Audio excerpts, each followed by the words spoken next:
Assalamualaikum warahmatullahi wabarakatuh. Kami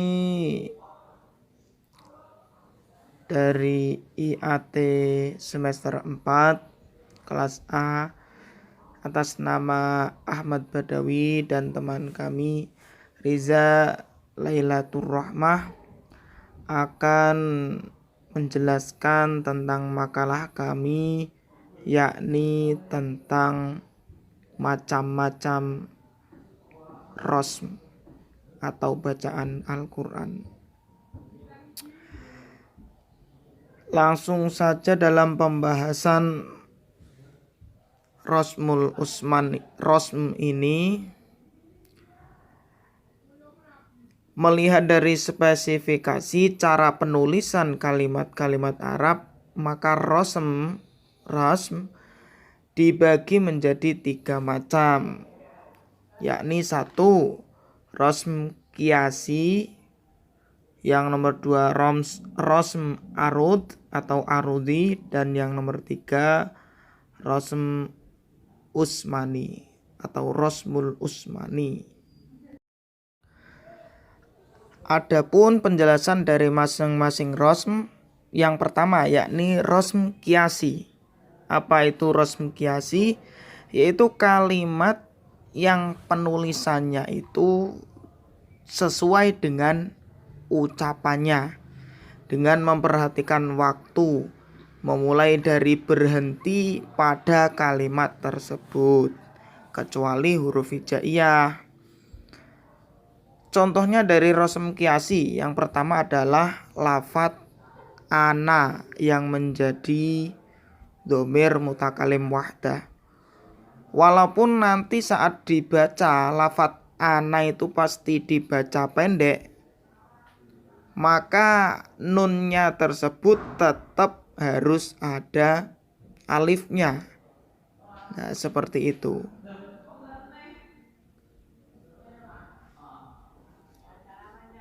Contoh lain misalkan seperti pada lafadz ja'al haqqu.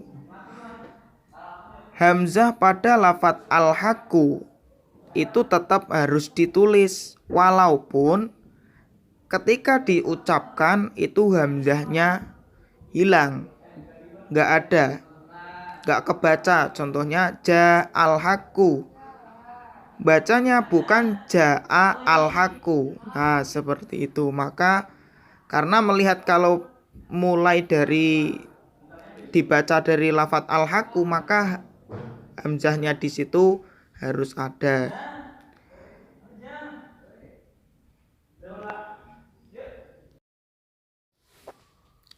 Yang nomor 2 selanjutnya yakni rosm arudi, ialah cara menulis kalimat-kalimat Arab disesuaikan dengan wazan atau timbangan yang sudah ditetapkan dalam syair-syair Arab. Hal ini dilakukan untuk mengetahui bahar atau nama macam-macam syair yang banyak, ada berapa, 17 atau lebih itu. Nah, untuk mengetahui kalimat tersebut termasuk dalam bahar apa, misalkan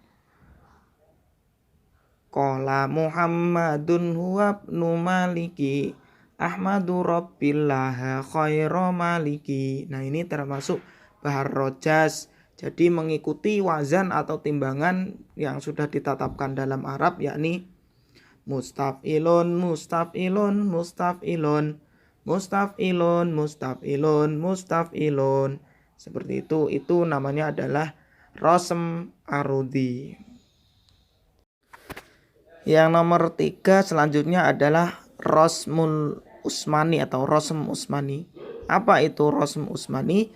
Yaitu cara penulisan kalimat-kalimat di dalam Al-Quran yang telah disetujui oleh sahabat Utsman bin Affan pada waktu penulisan mushaf tersebut. Karena penulisan mushaf tersebut terjadi pada Khalifah Utsman bin Affan, dan beliau juga termasuk salah satu tim pengumpul atau penghafal Al-Quran pada zaman Kanjeng Nabi. Sedangkan Rosm Utsmani ini berbeda dengan Rosmul Qiyasi dalam beberapa segi. Misalkan sampai-sampai dalam Rosmul Utsmani ini terjadi ilmu tersendiri untuk mengetahui perbedaan dengan Rosmul Imla'i atau Rosmul Qiyasi tadi, sampai terjadi ilmu, yakni ilmu Rosmul Utsmani. Contohnya apa di dalam Rosmul Utsmani ini? Seperti lafadz la yastawuna, itu penulisannya di dalam Rosm Qiyasi atau Imla'i itu pasti wawunya ada 2, karena Imla' Qiyas itu disesuaikan dengan bacaan seperti yang awal tadi.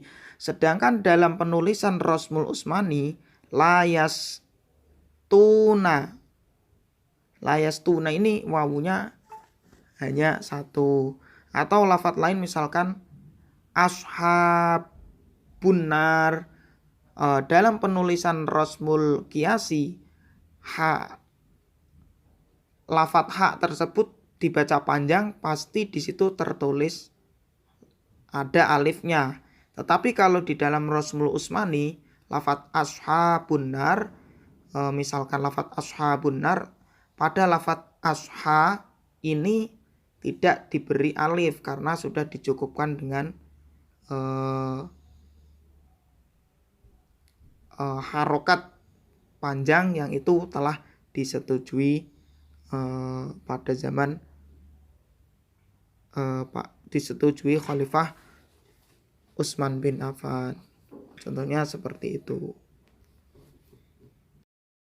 B. Menulis Al-Quran dengan Rosm Utsmani.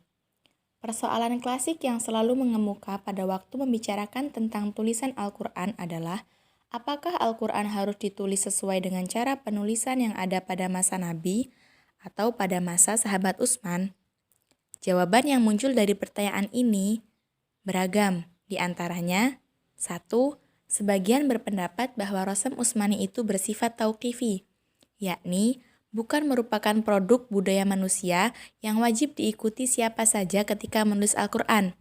Mereka bahkan sampai pada tingkat mensakralkannya. Yang kedua, sebagian besar ulama berpendapat bahwa Rosm Utsmani bukan tauqifi, tetapi merupakan kesepakatan cara penulisan yang disetujui Utsman dan diterima umat, sehingga juga wajib diikuti dan ditaati oleh siapapun ketika menulis Al-Quran. Banyak ulama terkemuka yang menyatakan perlunya konsisten dalam menggunakan Rosm Utsmani.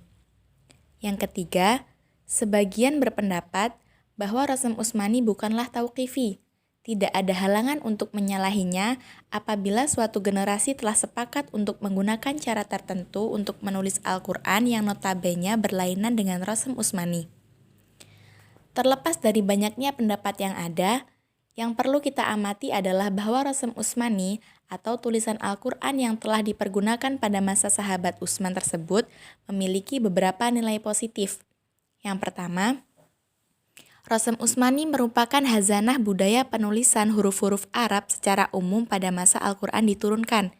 Dengan demikian, bagi para peneliti sejarah, Rosm Utsmani akan memberikan kontribusi yang sangat besar, karena Rosm Utsmani adalah rekaman sejarah dan kebudayaan Arab masa lalu.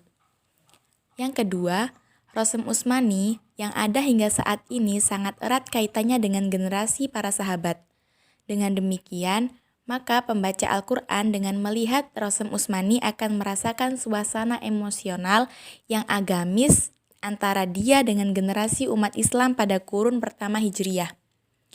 Yang ketiga, salah satu syarat diterimanya qiraat Quran dari beberapa versi bacaan Al-Quran yang ada adalah jika qiraat tersebut cocok atau sesuai dengan Rosm Utsmani. Jadi, jika ada qiraat Quran yang tidak cocok dengan Rosm Utsmani, maka bacaan itu ditolak atau dianggap syadz. Penulisan Al-Quran dengan selain Rosm Utsmani akan mengakibatkan adanya semacam kebingungan dalam menilai qiraat yang ada. Yang keempat, menjaga kemurnian dan keaslian Al-Quran hukumnya adalah wajib. Sedangkan tulisan akan terus mengalami perubahan dari waktu ke waktu, sebagaimana yang kita saksikan dari ejaan lama dalam bahasa Indonesia menuju dalam ejaan baru yang disempurnakan. Jika demikian, maka kemurnian Al-Quran, khususnya dari segi penulisan atau teks, dikhawatirkan akan terkikis sedikit demi sedikit dari generasi ke generasi. Dari beberapa poin di atas, maka penulis cenderung dengan apa yang dikatakan oleh Imam Malik, bahwa penulisan Al-Quran tetap mengacu pada Rasm Utsmani yang ada. Namun bukan karena Rasm Utsmani adalah tauqifi, sebagaimana yang dikemukakan banyak kalangan. Karena bagaimanapun, tulisan adalah budaya suatu bangsa, bukanlah wahyu. Oleh karena itu, sebuah bangsa bisa menentukan sendiri tulisan dari bahasa mereka yang mereka kehendaki.